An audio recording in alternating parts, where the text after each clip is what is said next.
The pale blue envelope sat on Lena Marrow's kitchen counter, innocent yet impossible. Her hands trembled as she traced the familiar looping handwriting, her mother's handwriting. 10 years to the day since Margaret Hensley's fatal car accident, and still the letters came. But this one felt different, heavier, final. Lena's coffee grew cold as morning light streamed through her kitchen window. Outside, fall leaves danced across her yard in Willow Creek, Ohio, a town where everyone knew everyone, where secrets supposedly couldn't hide. She opened the envelope with shaking fingers. The paper held her mother's scent, lavender and old books, a fragrance that shouldn't exist anymore. Her eyes scanned the words, each one a knife. My dearest Lena, if you are reading this, I have long since departed from this world, but my love remains eternal. Today, remember, truth sleeps beneath the willow where our hearts once danced. Trust not what you see, but what you feel, and beware those who wear familiar smiles. A tear-shaped mark pressed into the ink punctuated the message. This wasn't just comfort from beyond, it was a warning. For a decade, these letters had arrived like clockwork, one each year on October 28th, the anniversary of Margaret's death. Each envelope contained memories, wisdom, maternal love extending beyond the grave. The town speculated pre-written messages arranged before her death, a devoted friend continuing Margaret's legacy. Yet no explanation could account for the intimate details of Lena's current life contained within their pages. Details only her mother, or someone incredibly close to Lena, could possibly know. Have you ever felt that strange certainty that someone was watching over you? That gut feeling warning you about someone you trust? Comment below if you've experienced that inexplicable knowing, that whisper telling you something isn't right in your perfect life. At 29, Lena Marrow moved through life with a quiet grace that masked her lingering grief. An elementary school art teacher, beloved by her students, she transformed blank canvases into doorways of possibility for children who needed it most. Her classroom, walls adorned with vibrant student creations, served as her sanctuary. Neighbors described her as sunshine in human form, noting how she remembered everyone's birthdays and left homemade bread on doorsteps during difficult times. What they didn't see were her private rituals, midnight walks to clear her thoughts, journals filled with conversations to her departed mother, the way she unconsciously held her breath when making decisions. Despite the decades since Margaret's passing, Lena maintained this delicate balance, functioning beautifully in daylight hours while carrying her sorrow like a second shadow. She'd learned to compartmentalize, to smile genuinely, despite the hollow space grief had carved. Resilience had become her defining trait, though she never named it as such. Willow Creek sat nestled between rolling hills, a town where the central iron bridge creaked with 2 centuries of footsteps. 4,000 residents lived among Victorian homes, with wraparound porches and storefronts that hadn't changed names in generations. The ancient willow tree by the river, the town's namesake, spread its branches like protective arms over the water. St. Agnes church bells punctuated everyday moments, while the Willow Creek Diner served as the unofficial town hall. Here, seasons announced themselves dramatically. Winter's pristine snowfalls, spring's explosive blooms, summer's firefly symphonies, and autumn's golden transformation. Each backdrop painting memories for families rooted across generations.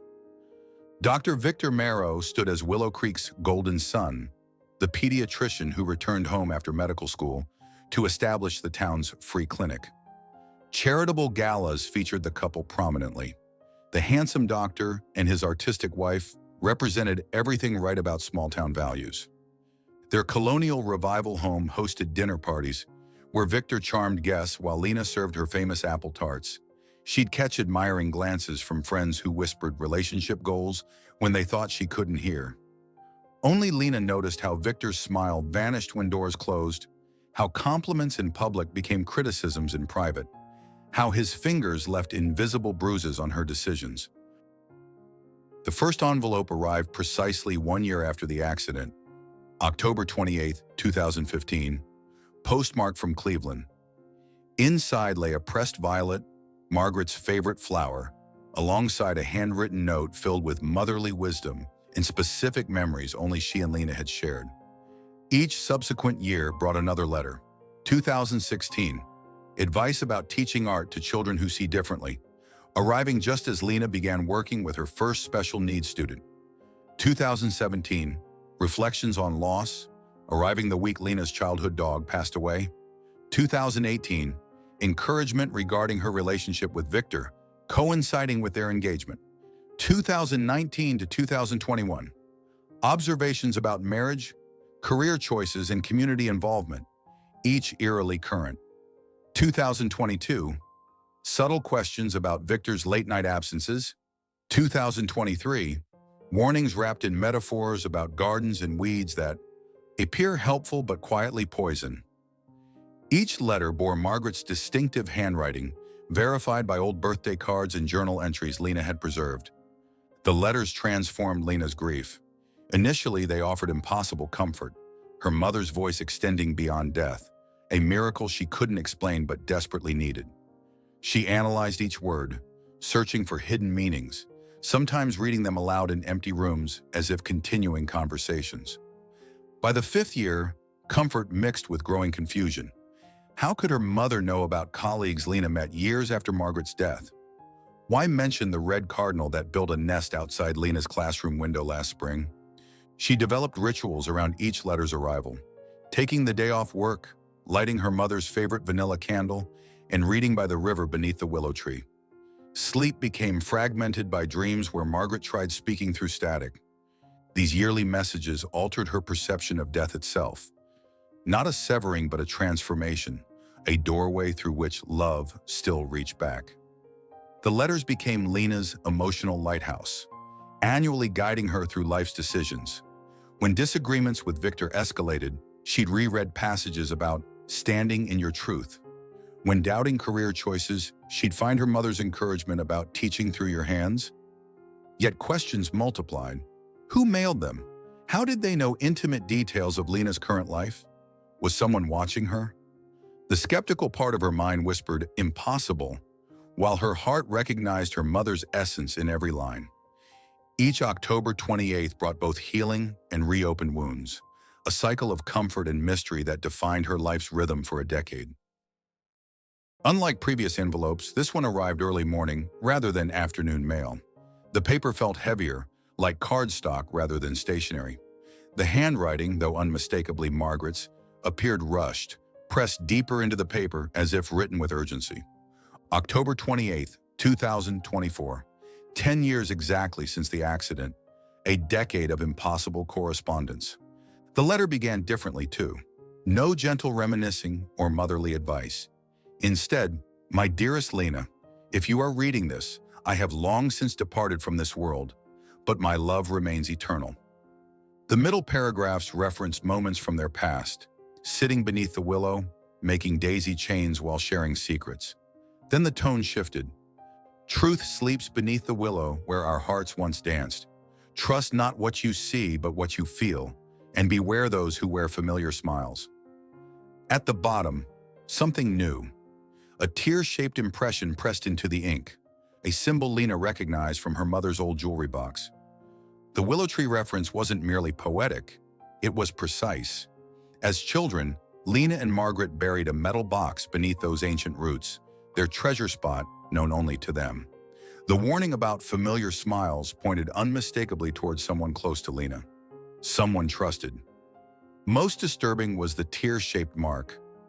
Margaret's personal symbol used on important family documents and private correspondences.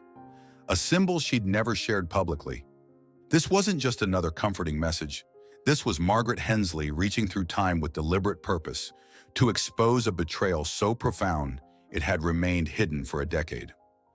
Coffee forgotten, Lena clutched the letter against her chest. Memories collided with instincts. Victor's unexplained absences, his coldness toward Margaret's memory, financial discrepancies she dismissed. "Mom," she whispered, reaching for her phone. "I hear you now." Her fingers dialed the police station.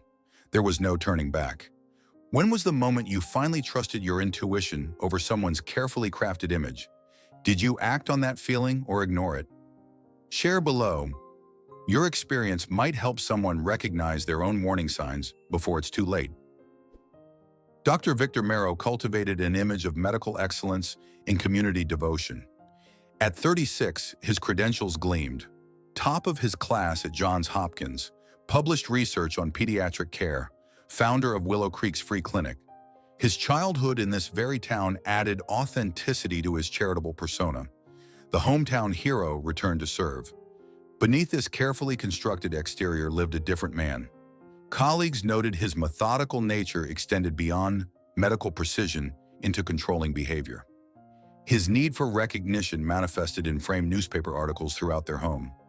Financial records revealed expensive tastes, rare watches, private investments, weekend trips to Chicago for conferences. Most telling was his relationship with authority, deferential to those above him, coldly commanding to subordinates. The nurses who rotated through his clinic rarely stayed longer than 6 months. When asked why, they offered polite non-answers while their eyes darted away, searching for safer conversation topics. Margaret Hensley had noticed what others missed. Her journals, discovered later, documented concerns. Victor's unexplained anger when Margaret questioned financial gifts to the couple. How he isolated Lena from college friends through subtle criticism. His insistence on driving Margaret's car to check the brakes days before her fatal accident. Lena herself had dismissed troubling patterns. Victor's phone calls taken in whispered tones behind locked doors.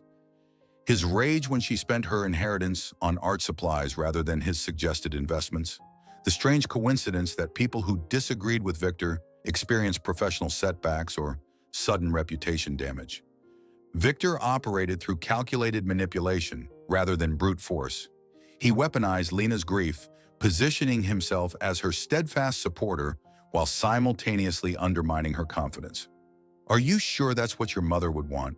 became his favorite phrase when disagreeing with her choices.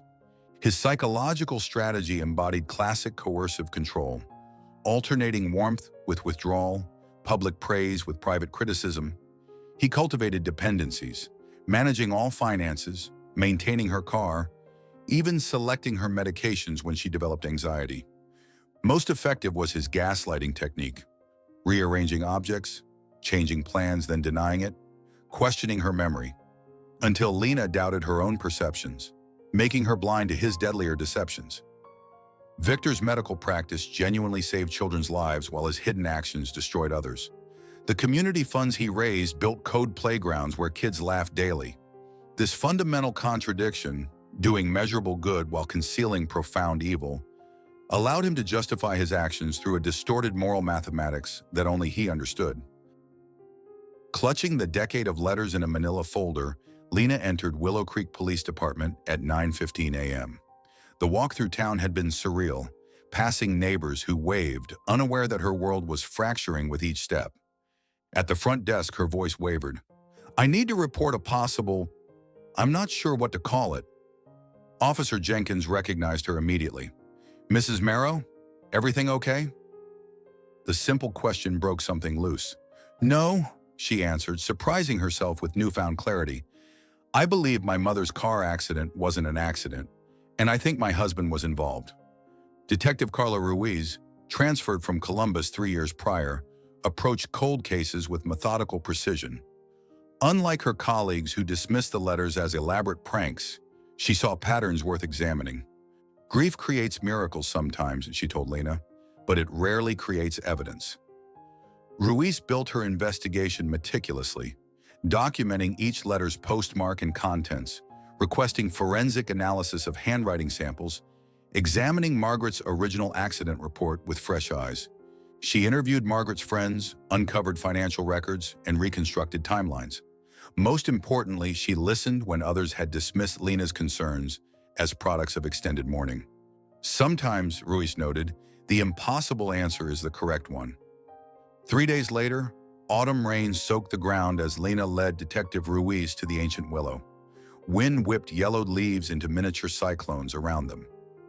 "Mom and I buried a box here when I was 9, Lena explained, pointing to a spot between massive roots. "Our secret place." The metal detector beeped within minutes. 6 inches down, they found a rusted tin box, undisturbed for decades, yet containing impossibly recent items. A flash drive, a gold locket, in a torn diary page in Margaret's handwriting. The page contained one devastating line: "Victor knows all that I feared. If my light should ever fade, let the evidence speak where words fail." Each day brought new connections: Victor's fingerprints on the letters, security footage of a hooded figure at the post office, cell phone records placing him near Margaret's accident scene, financial transfers following her death. The evidence formed a constellation of intent, motive, and opportunity, points of light revealing a decade of darkness. The forensics lab confirmed what seemed impossible. The handwriting on all 10 letters matched Margaret's known samples with 98.7% certainty. Paper composition analysis revealed each letter used the same distinctive cotton blend stationery Margaret had special ordered from an artisan in Vermont. More damning was the DNA evidence. Saliva traces on the envelope adhesive contained two distinct profiles, one matching Victor's, another belonging to Margaret's estranged sister, who had allegedly left town years ago. Microscopic indentations on the papers revealed they'd been written on Margaret's antique writing desk, a piece Victor had supposedly donated to charity after her death. The flash drive required specialized recovery techniques after years underground. Its contents proved devastating: detailed financial records showing Victor had embezzled from Margaret's inheritance fund, money intended for Lena. Bank statements revealed regular transfers to offshore accounts beginning 3 months before Margaret's death. Most incriminating were the emails. In one exchange with a mechanic, Victor discussed adjustments to break lines that would gradually fail rather than immediately. Another contained research on accidents that appear natural. There were files documenting Margaret's growing suspicions, including photos of Victor meeting with unknown individuals and recordings of heated arguments about missing funds. Technology unavailable during the original investigation now illuminated what conventional methods had missed. Advanced acoustic analysis of Margaret's final voicemail revealed background sounds matching Victor's home office, not her car where police believed she'd made her last call. Digital recovery specialists extracted metadata from corrupted files, revealing Victor had accessed Margaret's personal accounts repeatedly before and after her death. Traffic camera footage, archived but never examined, placed Victor's vehicle near the accident scene, despite his alibi claiming he was at the clinic. GPS data from Margaret's phone tracked her final journey, revealing an unexplained 18-minute stop at a location Victor frequently visited. Have you ever discovered someone's true character through their digital footprint? A text they didn't mean to send, an email left open, or social media they thought you wouldn't see? Share your story below about how technology revealed someone's hidden face and whether you confronted them with what you found. News traveled through Willow Creek like wildfire. The beloved pediatrician arrested for murder. Mothers who'd entrusted their children to Victor's care gathered at the diner, comparing notes about interactions they'd previously dismissed. Church prayer circles transformed into hushed information exchanges. The free clinic's waiting room emptied overnight. Victor's framed community service awards disappeared from shop windows. His name, once mentioned with reverence, became whispered with questions. Some residents recalled Margaret's concerns about Victor, comments they'd attributed to typical mother-in-law tensions. Others remembered how quickly he'd remodeled their home after her death, removing every trace of her presence. Marjorie Maggs Duval, the town postmaster and Lena's childhood friend, provided crucial testimony about the mysterious annual letters. A woman resembling Margaret's sister came each year with pre-stamped envelopes, she revealed. I thought I was helping maintain a beautiful tradition for Lena. Aaron Hensley, Lena's younger brother, emerged from his self-imposed isolation with Margaret's journals. Years of drinking had been his attempt to quiet suspicions about his sister's marriage. Mom never trusted Victor, Aaron testified. She documented everything: his controlling behavior, missing funds, strange phone calls. I dismissed her concerns as overprotectiveness. That mistake cost her life.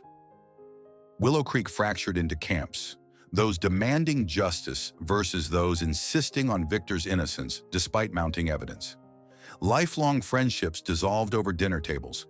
The community that prided itself on unity now witnessed neighbors crossing streets to avoid confrontation. Their shared identity, built on trust and connection, crumbled under truth's unforgiving weight. The courtroom fell silent as the prosecution presented the flash drive contents on January 12, 2025. Jurors visibly recoiled at emails detailing Victor's methodical tampering with Margaret's breaks. Financial records revealed his systematic theft of her inheritance money, funds intended for Lena's art center dream. Victor maintained his composed demeanor throughout, occasionally whispering to his defense team.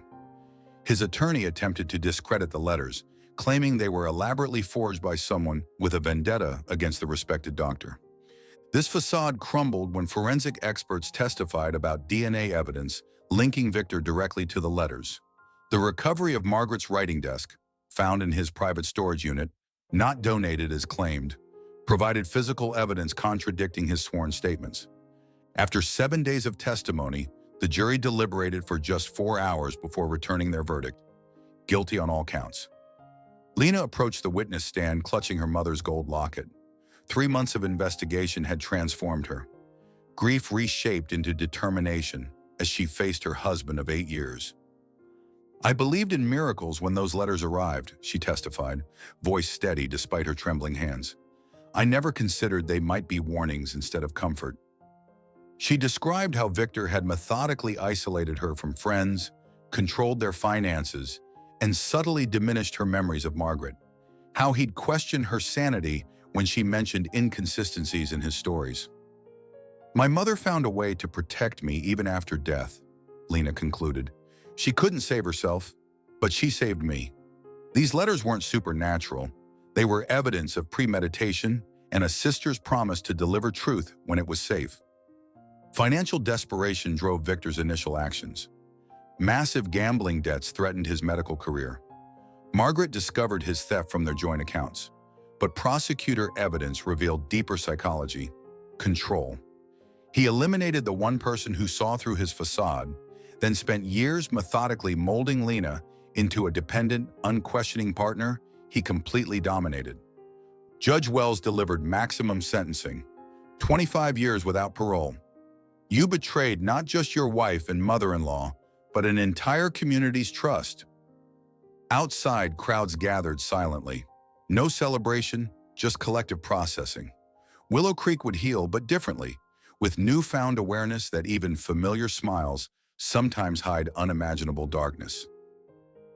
1 year after the trial, Lena stood at her mother's grave with fresh violets.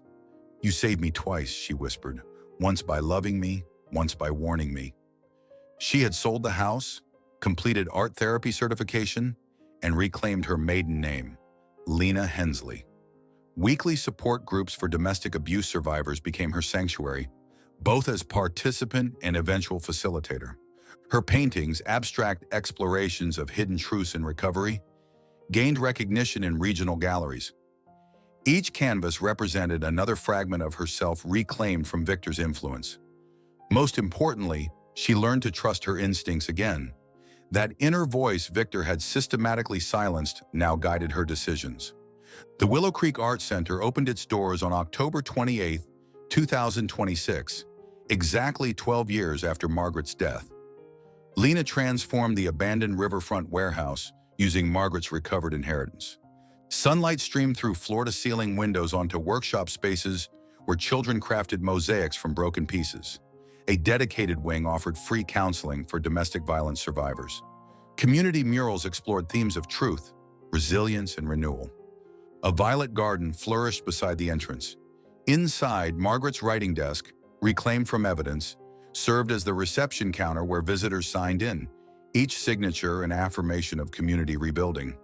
"Art heals what words cannot reach," read the center's mission statement. Margaret's impossible letters became legendary, a mother's determination to protect her daughter, defying even death itself. Through her sister, through careful planning, through love transformed into action, she created justice from tragedy. Her final message lived on in Lena's work. Truth eventually surfaces, protective love perseveres, and healing begins only after confronting darkness. What lengths would you go to protect someone you love? Would you orchestrate messages from beyond the grave? Like this video if you believe in a mother's endless protection. Subscribe for more true stories where justice finds its way. Comment below, what signs from loved ones have you received when you needed them most?